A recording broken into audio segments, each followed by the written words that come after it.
이곳을 덮으소서. 이곳을 비추소서. 내 안에 무너졌던 모든 소망 다 회복하리니 이곳을 지나소서.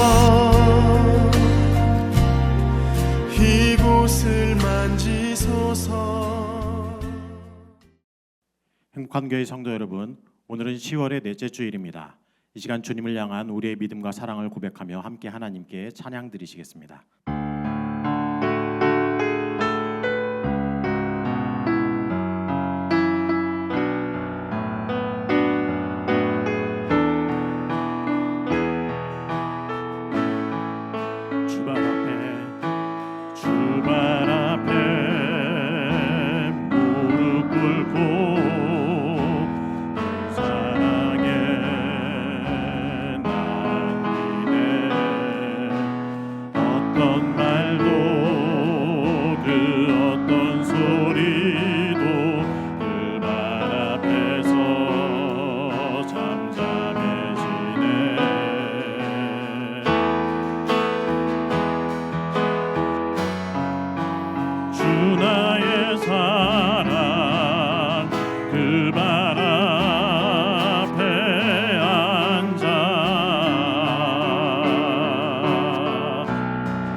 주의 두 발을 씻기며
인도하실 때 오늘 예배가 영과 진리를 드리는 참된 예배 되게 하여 주옵소서.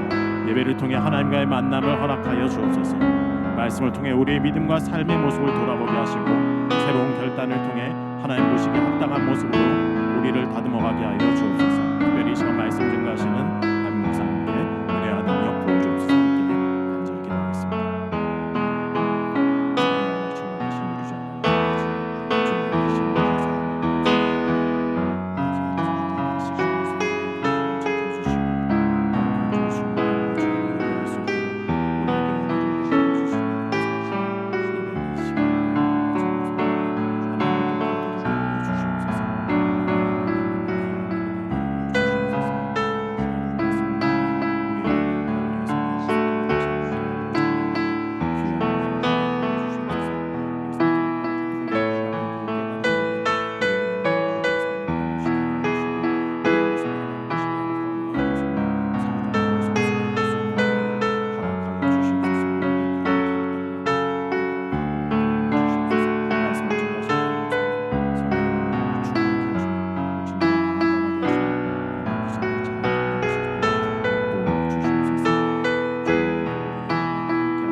사도신경으로 신앙 고백하시겠습니다.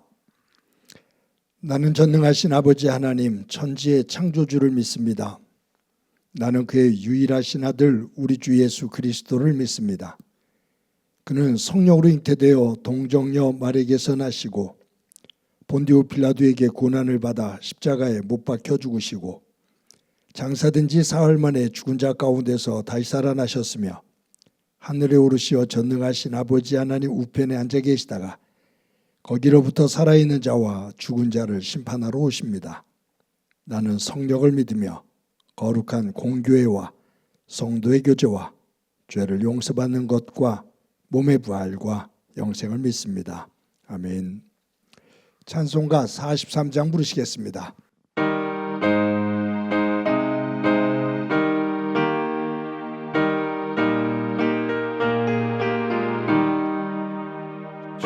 즐겁게 안식할 날 반갑고 좋은 날 내 맘을 편케 하니 즐겁고 기쁜 날 이 날에 전하 만민 다 보좌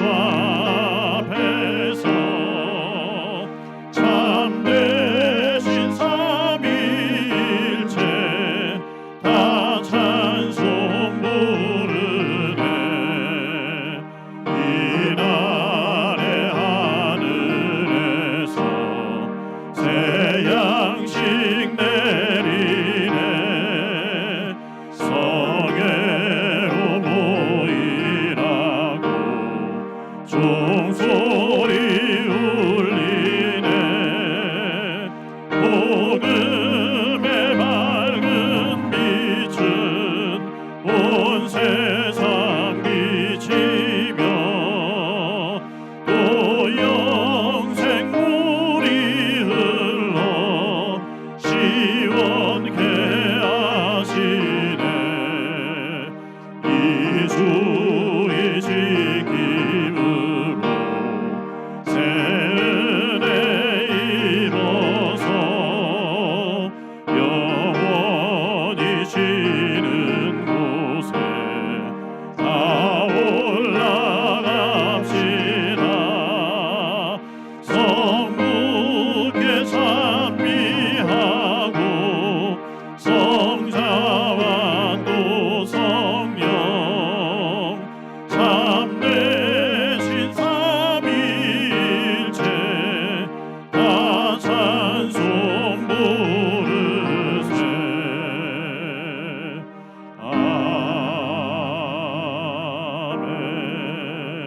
아멘.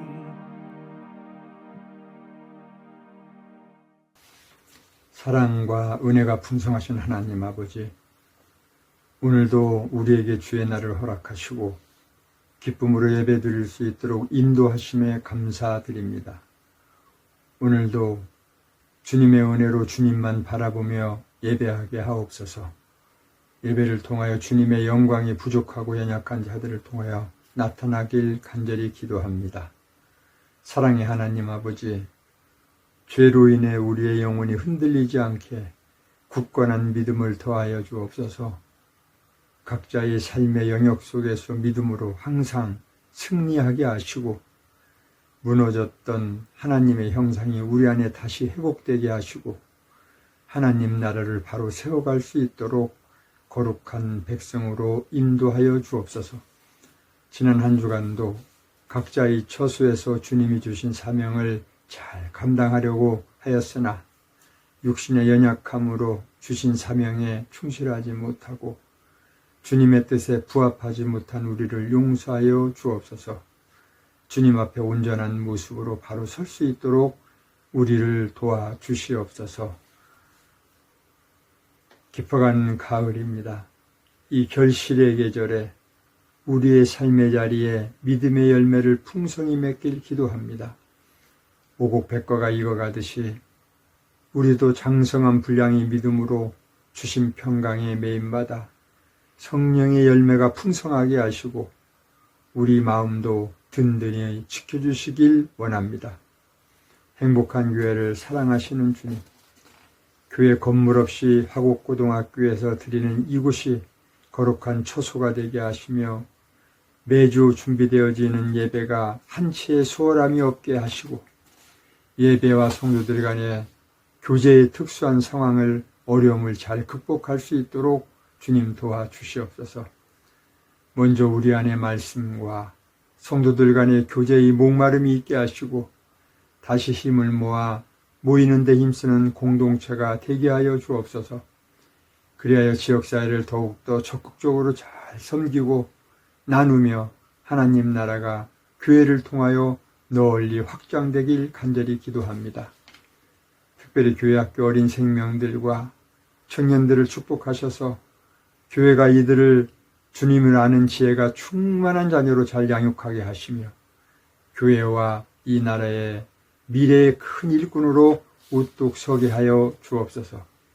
이제 곧 다가온 입시를 준비하는 수험생들을 붙잡아 주시고 여러 혼란 속에서도 힘겹게 준비해온 이들의 마음을 먼저 어루만져 주시고 남은 기간 최선을 다해 후회 없는 시험이 준비되게 하여 주옵소서. 이들의 진로와 앞길도 선한 길로 인도해 주실 줄 믿습니다. 주님, 이 시간 육신의 연약함으로 경제적인 어려움으로 고통 가운데 씨름하는 일도 있습니다. 매일매일 주시는 말씀을 통하여 힘을 얻게 하시고 어려운 상황일지라도 하나님께 향한 한결같은 믿음으로 속히 잘 극복할 수 있도록 주님 도와주시옵소서. 이 지구촌을 불쌍히 여겨주옵소서. 전쟁으로 너무나 큰 고통을 당하고 있는 이들을 불쌍히 여겨 주옵소서. 특별히 어린 생명들을 긍휼히 여겨주시고 짙게 내린 사망의 음침한 그늘이 속히 거치길 기도합니다.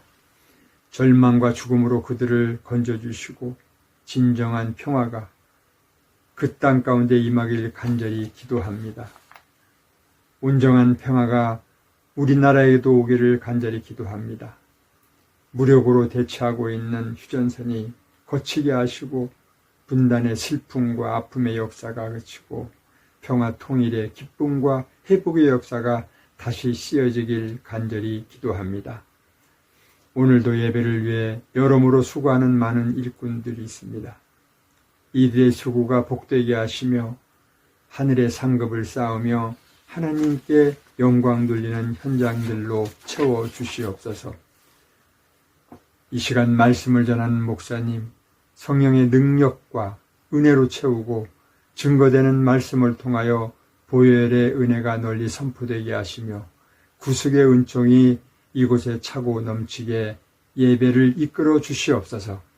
오늘도 예배를 통해 우리를 향한 하나님의 사랑이 그 넓이와 길이와 높이와 깊이를 어떠한지 깨닫는 귀한 시간이 되길 간절히 원하며 예수 그리스도 이름으로 기도합니다. 아멘.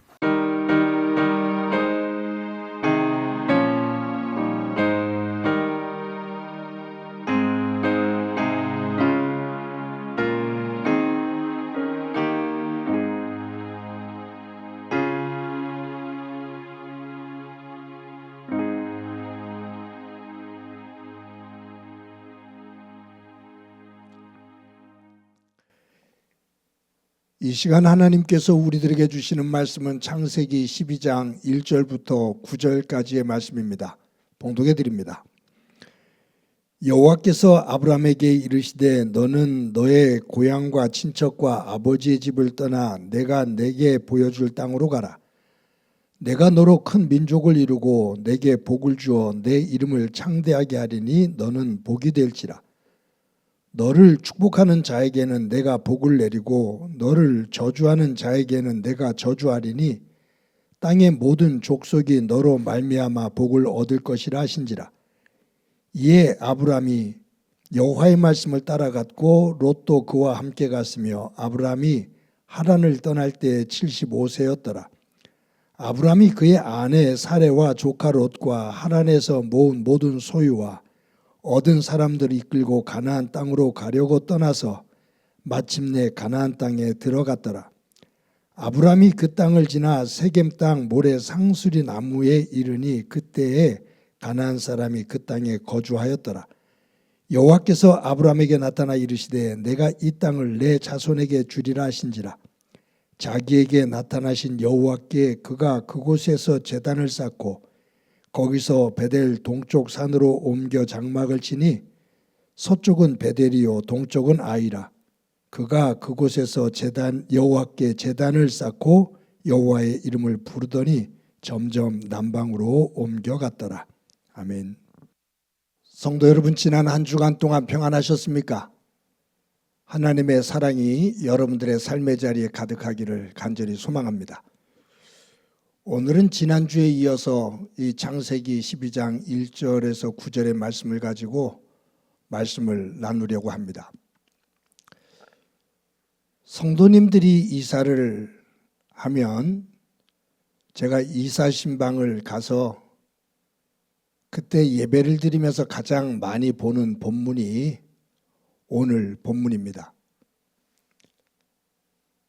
제가 볼 때 성경에 나오는 인물 가운데 이사를 한 사람 중에 가장 복된 이사를 한 사람이 오늘 본문 이 아브라함의 이사라고 생각을 하기에 성도들의 이사한 집에 가서 이 말씀을 가지고 아브라함처럼 복된 이사가 되었으면 좋겠다라는 그런 말씀을 나누게 됩니다. 우리 전에 한번 보았던 지도를 한번 보도록 하겠습니다. 갈대아 우루, 아브라함의 아버지 데라와 그의 세 아들이 살았던 데라와 아브라함의 고향입니다. 아브라함의 아버지 데라가 큰아들 하란이 죽고 둘째 아들 아브라함이 아들을 낳지 못하는, 결혼을 했지만 아들을 낳지 못하는 상황 속에서 여러 가지 힘든 그러한 정황 속에서 이사를 하기로 결심을 하죠. 그래서 그가 가나안 땅으로 가기로 마음을 먹고 이동을 합니다. 그래서 저 빨간 줄로 쭉 올라가서 저 하란이라는 곳에 도달하죠. 말씀드렸었는데 갈대아 우르에서 하란까지가 960km입니다. 직선거리로. 보통 거리가 아니에요. 그러니까 걸어서 서울에서 부산까지 왕복을 한 것보다도 더 먼 거리예요. 고대 사회의 교통수단이 없이 그렇게 긴 거리를 가족들을 데리고 여행한다는 것은 결코 쉬운 일이 아니죠. 하란에 도착했을 때 데라가 지칩니다. 그래서 잠시 쉬었다 가자라고 생각을 했는데 이 하란이라는 곳이 교통 중심지고 또 상업이 발달되어서 풍요로운 땅이에요. 어떤 연유인지는 모르지만 데라가 가족들과 그곳에서 조금만 더 그렇게 머물다가 아주 정착을 하고 그곳에서 살게 됩니다. 그리고는 데라가 그곳에서 죽게 돼요. 아버지 데라가 죽은 이후에 아브람은 가장이 됩니다. 아버지가 돌아가셨고 형은 이미 죽었습니다. 그래서 이제 아브람은 한 가정을 이끌어가는 가장이 되죠. 조카 롯, 아내. 이들을 데리고 삶을 살아야 됩니다. 이런 속에서 아브람이 이제 어떤 결정을 내려야 되지요. 그랬을 때 하나님께서 고민을 하고 있는 이 아브람에게 임하셔서 오늘 본문에 보면 너는 고향, 친척, 아버지의 집을 떠나 내가 너에게 보여줄 땅으로 가라 라고 명령을 하셔요. 그러면서 아브라함에게 주시는 축복이 2절과 3절에 나옵니다. 2절과 3절 말씀 우리 다 같이 한번 읽어보도록 하겠습니다. 시작이요. 내가 너로 큰 민족을 이루고 내게 복을 주어 내 이름을 창대하게 하리니 너는 복이 될지라. 너를 축복하는 자에게는 내가 복을 내리고 너를 저주하는 자에게는 내가 저주하리니 땅의 모든 족속이 너로 말미암아 복을 얻을 것이라 하신지라. 여러분, 하나님께서 이 아브람을 부르시면서 2절 3절에서 내가 너를 복의 사람으로 만들겠다, 복의 근원으로 만들겠다 라고 말씀하시면서 이 복이라는 말씀을 많이 하십니다. 그런데 이 2절과 3절에서 하나님이 아브람을 부르시면서 주시는 이 축복 가운데 복이 4가지가 나와요. 첫 번째가 뭐냐면 큰 민족을 이루게 하겠다라는 거예요. 여러분, 지금 아브라함은 결혼을 했지만 아들이 없는 상태입니다. 아브라함의 나이가 75세고 그의 아내 사레는 65세입니다. 나이가 들어서 이제는 아이를 낳을 수 있는 가능성이 뚝 떨어졌습니다. 아이 하나만이라도 낳았으면 좋겠습니다. 근데 그럴 가능성이 없거든요. 그럼에도 불구하고 하나님께서는 아브라함에게 복을 주시면서 내가 너로 큰 민족을 이루게 하겠다라고 말씀하셔요. 아들 하나 없는데, 나이는 많고 아들은 없는데 큰 민족을 이루게 하겠다라고 하나님께서 축복하시면서 약속을 하셔요. 손오공이 털을 뽑아서 훅 하고 분신술을 하는 그런 식이라면 몰라도 이거는 불가능해 보이잖아요. 그런데 하나님은 아브라함을 부르시면서 아들이 없는 그에게 내가 너로 하여금 큰 민족을 이루게 하겠다라고 약속하셔요. 두 번째 복이 뭐냐면 내 이름을 창대하게 하겠다라는 거예요. 네 이름을 모든 사람들로 하여금 알게 하겠다, 그 말이에요. 지금 아브라함의 상황은 아버지 데라가 죽고 형은 갈대아 우르에서 일찍 죽었습니다. 나홀에 대해서는, 동생 나홀에 대해서는 별 이야기가 없습니다. 가문적으로 볼 때 아브라함의 가문은 기우는 가문입니다. 아버지와 형이 죽고 자신은 아들이 없고 동생은 별 볼 일이 없고 기울어져 가는 가문이죠. 이 기울어져 가문을 어떻게 해서든지 가족 하나만이라도 간수하면 좋겠는데 그렇게 연약한 이 아브라함에게 하나님께서 임하셔서 네 이름을 창대하게 하겠다, 모든 사람에게 네 이름을 높이겠다라고 하나님께서 약속을 하셔요. 하나님께서 아브라함에게 주시는 세 번째 약속이, 복이 뭐냐면 복의 근원이 되게 하겠다라는 겁니다. 쉽게 말하면 너를 복덩이로 만들겠다, 그 말. 너를 통해서 수많은 사람들이 복을 받게 되는 복덩이로 내가 너를 만들마라는 거예요.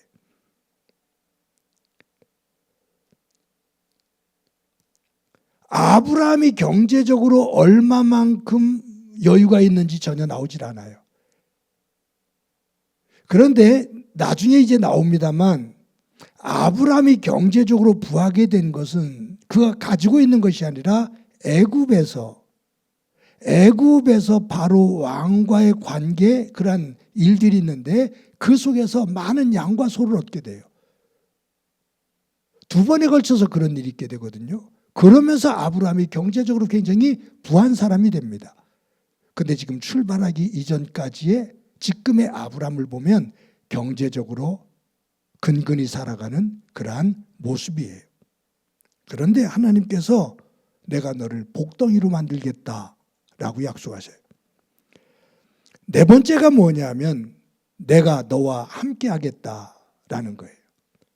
네가 어디로 가든지 누구를 만나든지 내가 너와 함께 하겠다.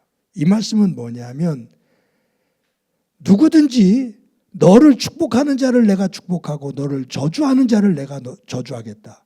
내가 너와 함께하며 너를 보호하고 너를 지키겠다라고 하나님께서 약속하셔요. 그래서 하나님께서 아브라함을 부르시면서 아브라함에게 네 가지 2절과 3절에서 네 개의 축복을 하시거든요. 그 복을 약속하셔요. 근데 한 가지 조건이 있죠. 그것이 1절에 나와요. 본토 친척 아버지의 집을 떠나 내가 너에게 보여줄 땅으로 가라. 네가 지금 머물고 있는 이 하란 땅, 네 아버지가 닦아놓은 이 터전, 그리고 네가 태어나고 네가 자란 갈대아 우루, 그 익숙한 곳으로 우상이 득실되어지고 세상 것으로 가득 차 있는 세상의 풍요로움이 있어서 사람들이 그것을 가지고 교만을 떨며 나 하나님을 거부하고 있는 그곳으로 돌아가지 말고 그곳에 머물지 말고 내가 너에게 보여줄 땅으로 가라. 네가 나를 믿고 나를 따르면 순종하면 내가 이처럼 너에게 복의 사람으로 세워주겠다라는 말씀이에요. 여러분 오늘 본문 가운데 1절에서 3절까지가 하나님께서 아브라함을 부르시고 순종을 하면 하나님의 말씀에 순종을 하면 이처럼 내가 너에게 복을 주마 라고 하시는 말씀인데 4절부터 9절까지는 이 하나님의 부르심, 하나님의 축복의 말씀을 들은 아브라함이 그 하나님의 말씀에 응답을 하는 내용이 4절부터 9절이에요. 그러니까 이 아브라함의 개인의 모습을 본다면 1절부터 3절까지는 하나님의 부르심의 소명이에요. 내가 너를 복의 사람으로 쓰겠다. 나에게 순종하거라라는 하나님의 콜링이에요. 하나님의 부르심이에요. 그 하나님의 부르심을 받은 아브라함이 4절부터 9절에서는 응답을 해요. 그 부르심에 응답하는 사명이에요. 사명감이에요. 그래서 믿음은 소명과 사명, 하나님으로부터 부르심을 받은 소명감, 그 부르심에 합당하게 살아가는 사명감, 이 두 가지가 있어야 기둥처럼 버틸 수가 있어요.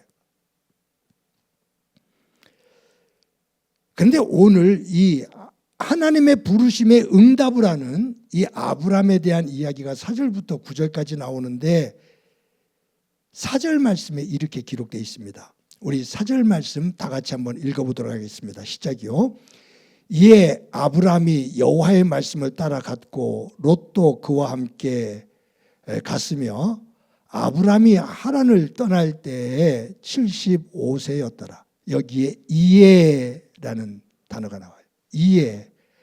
하나님께서 아브라함을 부르시며 하나님께서 축복을 하시니 약속을 하시니 이에 그 하나님의 부르심을 받은 아브라함이 그 말씀을 듣고 이에 그 말씀에 따라 그 말. 하나님의 말씀을 듣고 그 말씀을 따라서 하란을 떠납니다. 하란을 떠날 때 아브라함의 나이가 75세였더라. 지금 이 아브라함은 이 하란에서 아버지 데려가 죽었을 때 이제 이 가족들을 데리고 지금 수십 년 동안 머물렀던 이 하란에서 살아야 될까? 아니면 태어나고 자란 고향으로 돌아가야 될까? 생각하고 있는데 하나님께서 부르신다 그 말이에요. 뒤로 가지 말고, 과거로 돌아가지 말고, 세상과 우상이 득실되는 곳으로 돌아가지 말고, 하나님을 거부하는 세상으로 돌아가지 말고, 나 여호와를 믿고 나를 섬기는, 내가 약속하는 땅으로 가면 내가 너를 복의 사람으로 세우겠다라는 이 약속을 듣고 이에 따라갈 때 아브라함의 나이가 75세였다라고 말해요. 여러분, 시편 90편은 모세시가 나옵니다. 모세가 쓴 이 시편 90편 10절에서 보면 모세가 인생에 대해서 이야기하면서 이렇게 이야기하고 있어요. 우리 다 같이 한번 읽어봅시다. 시작이요. 우리의 연수가 70이요 강건하면 80이라도 그 연수의 자랑은 수고와 슬픔뿐이요 신속히 가니 우리가 날아가나이다. 모세가 지금 자기의 인생을 돌아보면서 하는 얘기가 우리의 연수가, 인생의 연수가 70이요 강건하면 80이라도. 요즘은 이제 의료 기술이 발달되어서 우리의 건강이 뭐 100세, 120세를 간다 그렇게 말하지만 건강하게 살 수 있는, 사람이 생각하고 자기 몸을 스스로가 움직이면서 살 수 있는 건강을 모세가 말할 때 70이요 강건하면 80이라도 라고 말해요. 이것을 기준으로 볼 때 아브라함은 75세의 부름을 받습니다. 인생의 끝자락입니다. 인생의 끝자락에 있는데 아버지가 돌아가시고 아들이 없습니다. 이방인 땅입니다. 이제는 어떻게 해야 될지 망설이며 무언가를 결정해야 되는, 그리고 안주할 수 있는, 내가 조금 평안히 쉴 수 있는 그러한 환경이 어떤 것일까라고 자기와 자기의 가족만의 그 안정을 요구하고 있는 그러한 상황입니다. 그런데 하나님이 부르셔요. 그의 나이 75세예요. 끝자락에.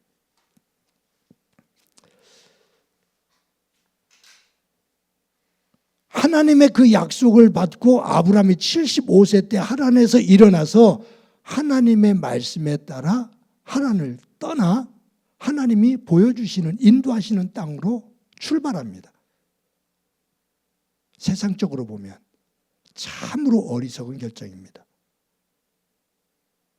분별력이 없는 것 같은, 한 가정으로서 책임감 없는 모습인 것처럼 보입니다.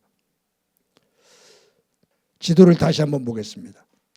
하란에서 가나안 땅으로 갑니다. 저 거리는 직선으로 800km 정도가 된다고 말씀드렸습니다. 저 길도 만만한 길이 아닙니다. 직선 거리로 해도 서울과 부산을 오가는, 거기에 맞먹는 거리입니다. 노구에 가족들을 데리고 아브라함은 하란에서 가나안으로 내려갑니다. 얼마나 그 과정이 힘들었던지 아브라함은 5절에서 이처럼 세겜 땅에 도착해서 이처럼 이야기를 해요. 5절 말씀 우리 다 같이 한번 읽어봅시다. 시작이요. 아브라함이 그의 아내 사레와 조카 롯과 하란에서 모은 모든 소유와 얻은 사람들을 이끌고 가나안 땅으로 가려고 떠나서 마침내 가나안 땅에 들어갔더라. 저는 이 말씀에서 가나안 땅에 가려고 떠나서 마침내 가나안 땅에 들어갔더라. 여기 가나안 땅에 가려고 하란을 떠났다, 마침내 가나안 땅에 들어갔다. 마침내라는, 드디어, 결국 그 말. 여기 마침내라는 이 단어 안에는 그 과정이 굉장히 힘들었다는 거예요. 그냥 쉽게 간 것이 아니라 굉장히 힘들었다는 거예요. 하란에서 하나님에게 부름을 받고 그 말씀에 순종해서 하란을 떠나 하나님께서 인도하시는 땅, 그 가나안 땅까지 오기까지 그 과정이 얼마나 힘들었었던지 단어가 뭐냐면 마침내 가나안 땅에 들어갔더라. 드디어 힘들고 어려운 과정들을 다 지나 죽을 고생을 해서 마침내 가나안 땅에 들어갔더라. 이 마침내라는 단어를 통해서 우리에게 무엇을 주시냐면 하나님의 사람이 하나님의 말씀에 순종하며 산다는 것이 그렇게 쉬운 일이 아니라는 거예요. 이 세상에서 살면서 하나님의 백성으로 하나님의 말씀에 순종하며 하나님의 거룩을 닮아가며 하나님의 나라를 향해 걸어간다는 것이 결코 쉬운 일이 아니라는 거예요. 믿음 생활을 그냥 콧노래 하듯이 부르면서 간다는 것은 무언가 분명히 문제가 있습니다. 이 땅에서 살면서 콧노래를 부르면서 하나님 나라로 향한다는 것은 만약에 그렇게 산다면 분명히 문제가 있습니다. 이 땅을 살아가면서 하나님 나라를 향해 가는 것, 하란에서 가나안으로 들어가는 것만큼 힘겹고 어려운 일입니다. 순간순간 보여지지 않는 땅, 불확실한 미래, 그것 때문에 뒤로 돌아가고 싶은 유혹, 그냥 주저앉고 싶은 유혹, 약속이고 뭐고 전부 다 내팽개치고 그냥 내가 하고 싶은 대로 결정해서 살아가고 싶은 유혹, 그 모든 것들을 뒤로하고 끝까지 하나님의 말씀에 순종해 마침내 가나안 땅에 들어가더라. 사랑하는 성도 여러분, 하나님께서 하나님의 뜻이 계셔서 우리를 통한 하나님의 목적이 있으셔서 그것이 크든 작든 수많은 사람들 가운데 하나님은 저와 여러분을 하나님의 자녀로 선택해 불러주셨습니다. 소명이죠. 하나님으로부터 내가 부름을 받아서 그 은혜를 입었어라는 이 소명이 없으면 하나님을 믿을 수가 없어요. 그런데 그 나를 부르신 이유는 나를 통해서 분명히 크든 작든 하고자 하시는 일이 있기 때문이에요. 그래서 우리에게 은사를 주시면서 그 일을 감당케 하셔요. 그 사명, 하나님의 부르심에 응답하며 살아가며 그 믿음의 길을 걸어간다는 것, 그리고 마지막 순간, 인생의 마지막 순간에 하나님 앞에 복된 백성으로 감사하며 설 수 있는 것, 마침내 드디어 내 갈 길을 다 걷고 하나님 앞에 섰습니다. 저와 여러분의 믿음이 마침내 하나님 나라에 들어가는, 마침내 하나님의 은혜 앞에 서는 그 믿음의 삶을 살아가고 그 큰 은혜가 충만하기를 간절히 소망합니다. 그런데 오늘 본문 가운데 또 하나가 있어요. 아브라함이 가나안 땅에 들어가서 가장 먼저 도착한 곳이 세겜입니다. 그리고 그 밑으로 쭉 내려와서 베델 부근에 이르러요. 그것이 이제 7절과 8절에 나오는데 세겜에 도착해서도 아브라함이 가장 먼저 한 것이 있고 베델 부근에 와서도 아브라함이 가장 먼저 한 것이 있어요. 가나안 땅에 들어와서 세겜 땅에 처음에 들어와서 무엇을 아브라함이 하냐면 돌을 주워다가 제단을 쌓습니다. 그리고 더 밑으로 내려가서 베델 부근에 갔을 때도 가장 먼저 무엇을 했냐면 돌을 주워다가 제단을 쌓습니다. 제단을 쌓다는 것은 그 제단을 통해 제단 앞에서 하나님 앞에 제사를 드렸다는 거예요. 아브라함은 가나안 땅에 들어와서 가장 먼저 한 것이 제단을 쌓는 일이었습니다. 아브라함은 어디를 가든지 가장 먼저 한 것이 뭐냐면 제단을 쌓는 일이었습니다. 만약 저라면 제가 하란에서 고생해서 마침내 가나안 땅에 들어왔으면 아마 저는 가장 먼저 한 것이 무엇일까 생각해 보면 저는 장막을 쳤을 것 같아요. 제 가족들과 오늘 이곳에서 거할 수 있는 장막을 쳤을 것 같아요. 그리고 나서 장막을 세운 다음에 제단을 세웠을 것 같아요.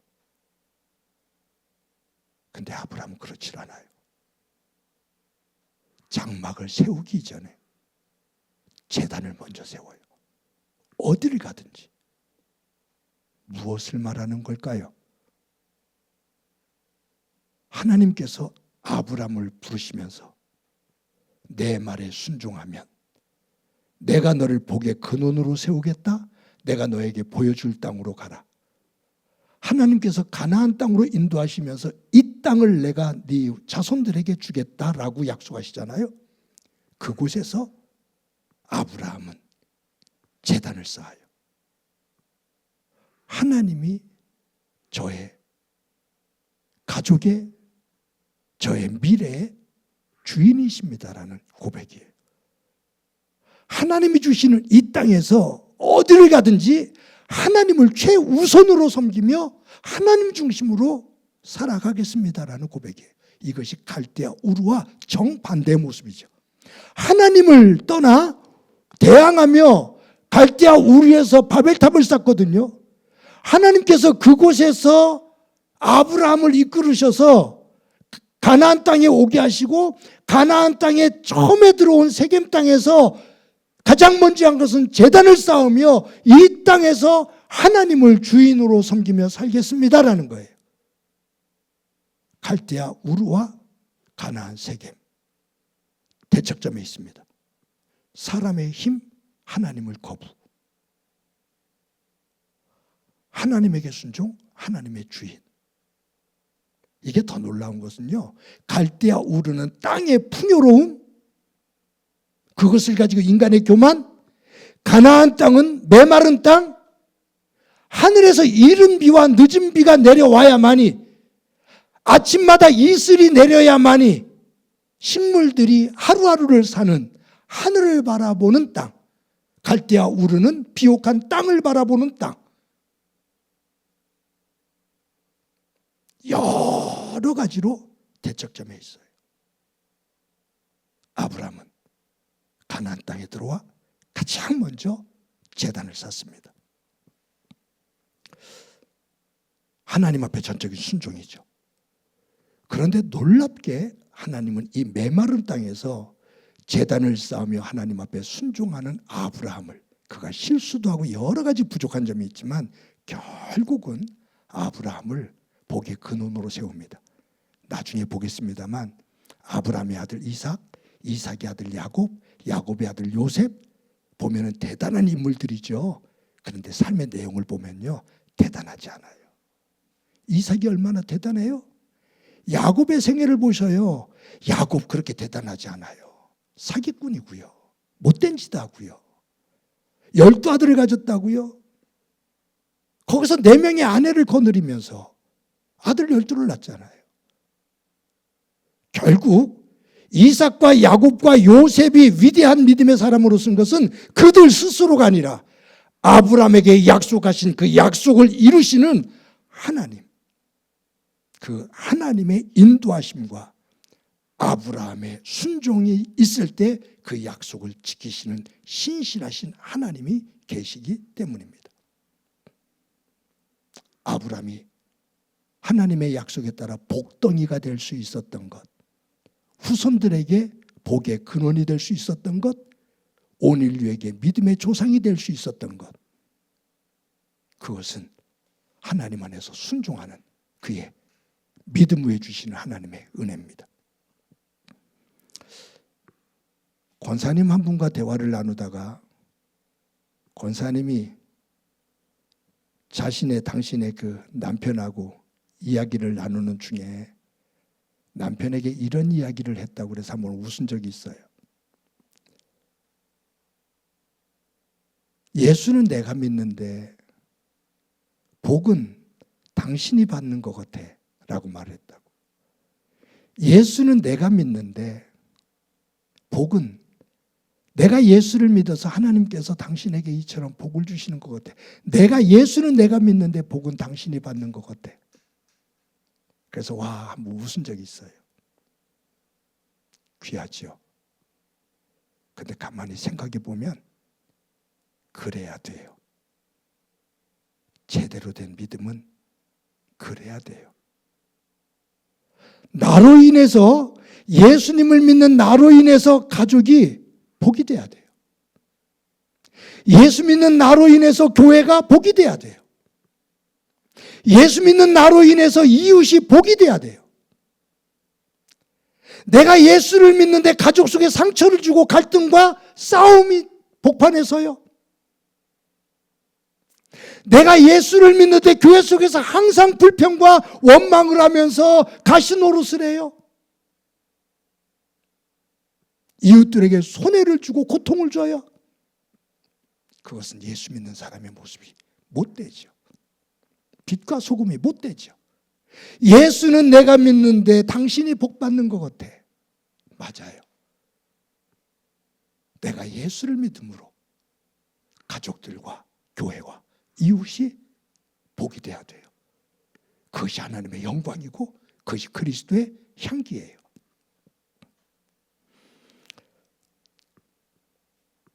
제 얘기를 하나 해서 죄송한데,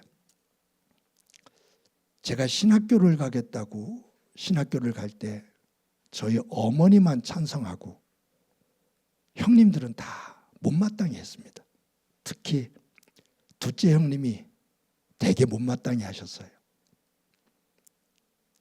왜냐하면 가정이 경제적으로 너무 어려운데 고등학교를 졸업하고 직장으로 들어가서 조금이라도 가정에 경제적인 도움이 되기를 바랬는데 뜬금없이 신학교를 가서 목사가 되겠다고 하니 못마땅한 거죠. 되게 못마땅해 하셨어요. 그런데 어머니가 돌아가시기 전에 제가 어머니에게 왔다 갔다 할 때 어머니를 뵙고 올라오면서 형님에게 전화를 했어요. 전화를 했더니 형님이 전화를 받으면서 그때 첫 번째로 한 말씀이 뭐냐면, 제가 전화를 했더니 전화를 받으면서 우리 복덩이 우리 복덩이 라는 그 말에 제가 울컥했어요. 내가 목사 되는 것이 그렇게 못마땅해서 힘들어 하셨는데 시간이 지나 형님이 나를 복덩이라고 한다. 사실 제가 경제적으로 가족들에게 도움이 되는 게 없거든요. 그런데 그냥 제가 살아가는 삶이 가족들 속에서 반대했던 형님이 복덩이로 보였던 것 같아요. 얼마나 감사했는지 몰라요. 목사가 되는 것을 그렇게 못마땅하게 여겼던 형이 나를 복덩이라고 한다.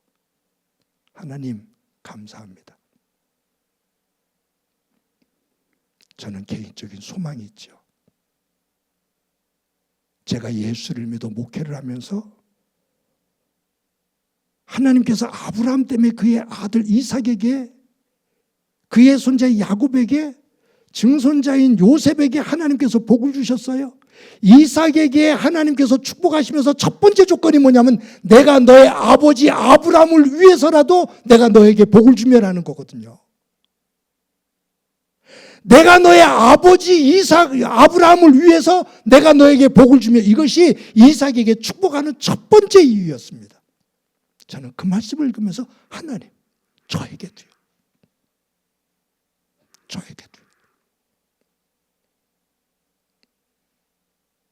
저는 제가 예수를 믿어 저의 가족에게 복덩이가 되기를 바랍니다. 저는 저를 통해서 보잘것없고 부족하지만 함께 섬기는 교회, 행복한 교회 성도들에게 조금이라도 믿음 안에서 같이 바르게 쓰고 복이 되기를 소망합니다. 교회를 섬기면서 이웃들에게 조금이라도 하나님의 복을 나누는 복덩이로 서기를 소망합니다. 사랑하는 성도 여러분, 아브라함처럼 저와 여러분이 하나님의 부르심 앞에 서서 힘겹고 어려운 믿음의 길이지만 꿋꿋하게 그 길을 걸어 마침내 하나님께서 약속하신 그 땅에 이르며 하나님께서 우리에게 주신, 저와 여러분에게 주신 삶의 자리에서 믿음의 복덩이로 살아가는, 남에게 짐이 되는 사람이 아니라 다른 이들에게 복덩이가 되어지는 아브라함과 같은 복된 삶이 되어지기를 주님의 이름으로 간절히 축원합니다. 이 시간에 말씀을 기억하면서 찬송가 429장 부릅니다.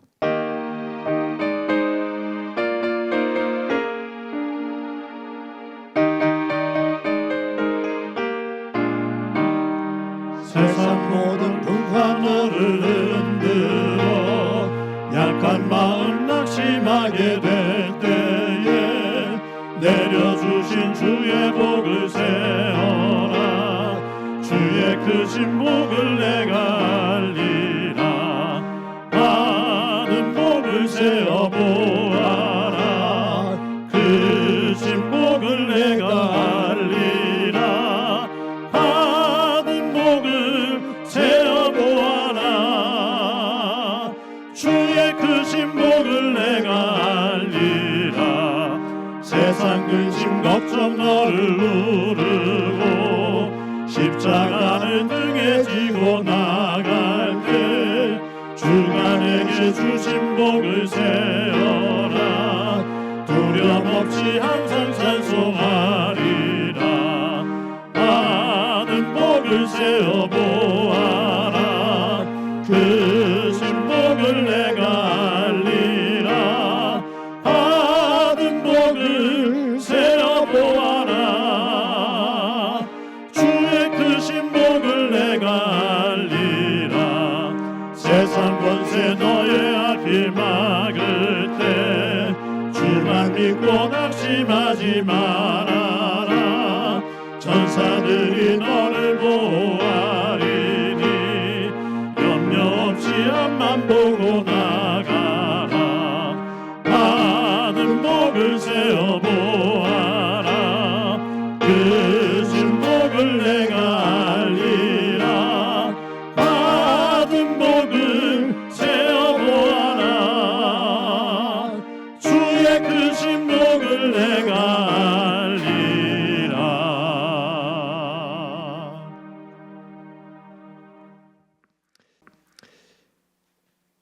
우리 이 시간 한 목소리를 한번 기도하겠습니다.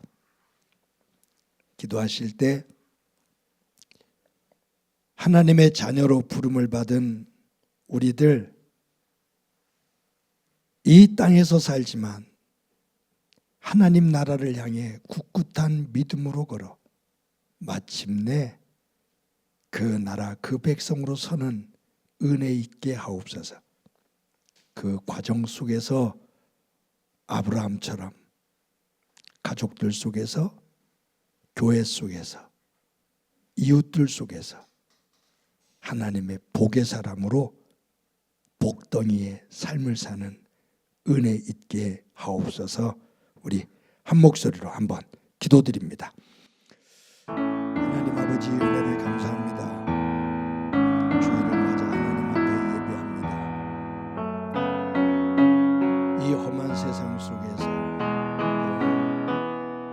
세상 사람들이 추구하는 세상의 즐거움, 그 복판 속에서 믿음을 지키며 살기가 결코 쉽지를 않은데 아브라함처럼 하나님의 말씀, 그 약속 붙잡고 굳굳하게 걸어 하나님께서 약속하신 그 복의 자리에 서게 하옵소서. 마침내 하나님께서 예비하시고 약속하신 그 자리에 설 수 있도록 도와주옵소서. 아브라함처럼 복덩이가 되기를 소망합니다. 가족들에게 복덩이가 되게 하옵소서. 교회 교회 속에서 복덩이가 되게 하옵소서. 이웃들 속에서 복덩이가 되게 하옵소서. 하나님이 주신 은혜를 나누며 하나님의 나라를 만들며 그 속에 하나님의 사랑의 흔적을 만들어가게 하옵소서. 함께해 주시라는 그 예수님의 이름으로 기도드립니다. 아멘. 하나님 감사합니다. 주일을 맞아 하나님 앞에 예배할 수 있게 해주신 것 감사합니다. 하나님, 아브라함처럼 살아갈 수 있도록 힘에 힘을 더해 주옵소서. 우리가 살아가고 있는 이 땅이 세상의 많은 유혹과 험한 길인데 믿음을 지키기가 어려운 그러한 길인데 도와주셔서 아브라함처럼 하나님의 약속의 말씀 꼭 붙잡고 믿음의 길 걸어 마침내 하나님께서 우리에게 예비해 두신 그 복의 자리에 설 수 있게 하옵소서. 그곳에서 하나님의 영광이 되게 하옵소서. 아브라함처럼 가족들에게, 특히 자손들에게, 교회 속에, 이웃 속에 복덩이 되게 하옵소서. 주님 주시는 은혜를 가지고 함께 나누며 그 속에서 하나님의 사랑을 전하는 향기 되게 하옵소서. 그 삶을 살 수 있는 힘과 지혜 허락해 주옵소서. 받은 은혜를 감사하면서 귀한 예물 드립니다. 드리는 손길들 기억해 주옵소서. 이 예물에 우리의 믿음이 담겨 있고 우리의 기도의 제목이 담겨 있는 소중한 예물되어 하나님의 보좌에 흠향되게 하옵소서. 하나님 아버지, 성도들의 일터와 사업장을 기억해 주옵소서. 경기가 너무 힘들어지는데 주께서 선한 손길을 도와주시고 하나님께서 지혜와 힘을 허락해 주셔서 잘 이겨낼 수 있게 하옵소서. 성도들이 가지고 있는 간절한 기도의 제목들 속에 주님 함께 해주시되 특별히 환우들이 있습니다. 조찬학 집사님에게 함께 하시고 박선자 권사님에게 함께 해주옵소서. 김은정 집사님 이제 29일 날 수술을 받게 되는데 주님 꼭 붙잡아 세워 주옵소서. 행복한 교회 주인이 되시는 주님, 교회가 이 땅에서 복이 되어지기를 소망합니다. 교회를 섬기는 많은 일꾼들 가운데 함께 해주시며 절대로 내 의와 공로를 드러내며 소리가 높아지기보다 겸손한 자리에서 신실한 마음을 가지고 구석구석을 섬기며 하나가 되어져 하나님의 기쁨이 되어지는 교회 되게 하옵소서. 새롭게 세워지는 일꾼들이 있습니다. 겸손해지게 하시고 기도로 준비할 수 있게 하옵소서. 우리의 교회학교 어린 생명들 기억하시고 우리 가정에게 주신 자녀들 가운데 함께 해주셔서 어디를 가든지 자녀들이 하나님의 영광이 되며 복의 통로 되게 하옵소서. 이 나라 긍휼히 여겨주시기를 소망합니다. 지도자들의 저 어리석은 모습들을 보며 국민들의 시름이 깊어집니다. 주님, 분별력 갖게 하옵소서. 나라를 이끌어가는 이들이 나라를 볼 수 있는, 세계의 흐름을 볼 수 있는 내 눈에 앞에 있는 것에만 집착되어져 큰 흐름을 읽지 못해 어리석은 자리에 어리석은 상황들을 만들지 않게 하옵소서.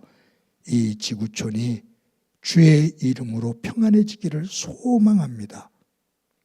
전쟁이 멈출 수 있도록 주님 도와 주옵소서. 예수님의 이름으로 기도드립니다. 아멘. 교회 소식 몇 가지 말씀드립니다. 오늘도 예배에 함께 하시는 여러분들을 주님의 이름으로 진심으로 환영합니다.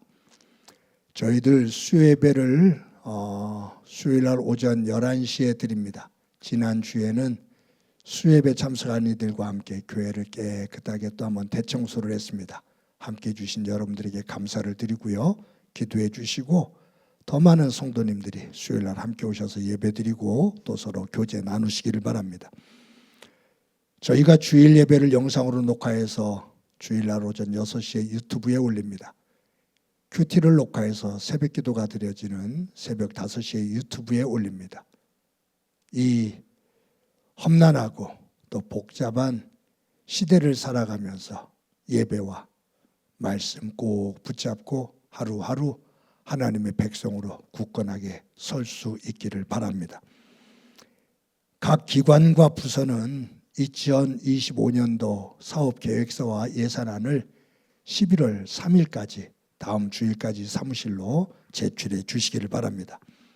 11월 둘째 주 10일 날 세례식이 있습니다. 세례받기 원하시는 분들 신청해 주시고 또 그 일정에 따라 잘 따라 주시기 바랍니다. 권사의 모임이 오늘 2부 예배 후에 본당에서 있게 됩니다. 권사님들 모두 참석해 주시기를 바랍니다. 남녀 선교의 모임이 11월 3일 다음 주에 2부 예배 후에 있습니다. 모든 회원들 참석해 주시고 회장단들은 적극적으로 또 연락 취해 주시기를 바랍니다. 매주 토요일 날 오전 10시에 화곡고등학교에 모여서 예배를 준비합니다. 기도해 주시고 또 시간을 내어서 또 적극적으로 동참하면서 또 교회다움을 만들어가고 예배를 잘 준비할 수 있도록 함께 협력해 주시기를 바랍니다. 어려운 중에도 여러분들이 정성껏 헌금해 주셔서 감사합니다. 여러분들의 일터와 사업장을 위해서 교회는 끊임없이 기도합니다. 오는 화요일 날 영등포 노회가 있습니다. 또 저희들 다녀오도록 그렇게 하겠습니다. 너는 시냇가에 심은 나무다. 서로를 축복하면서 찬양합니다.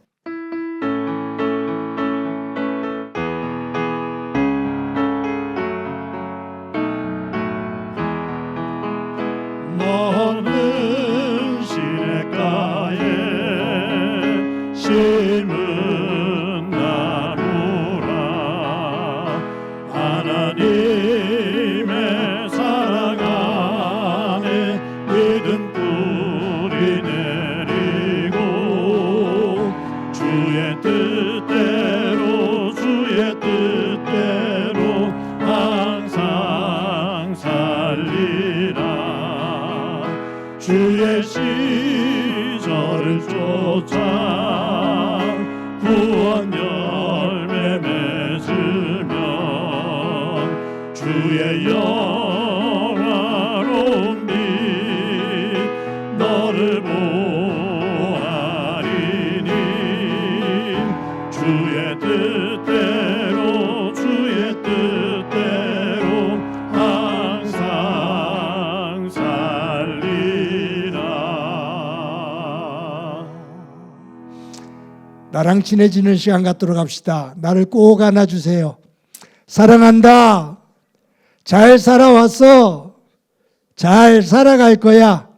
우리 옆 사람과 활짝 웃으면서 인사합시다. 사랑합니다. 더 키워서 인사합시다. 사랑합니다. 더 키워서 인사합시다. 사랑합니다. 한 주 동안 건강하고 복되시기 바랍니다. 기도합니다.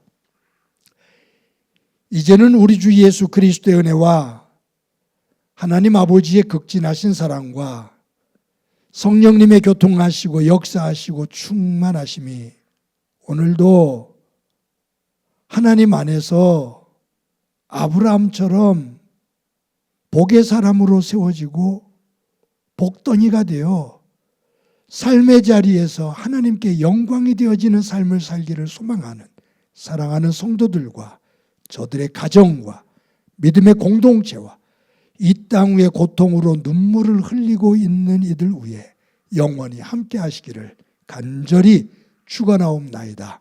아멘.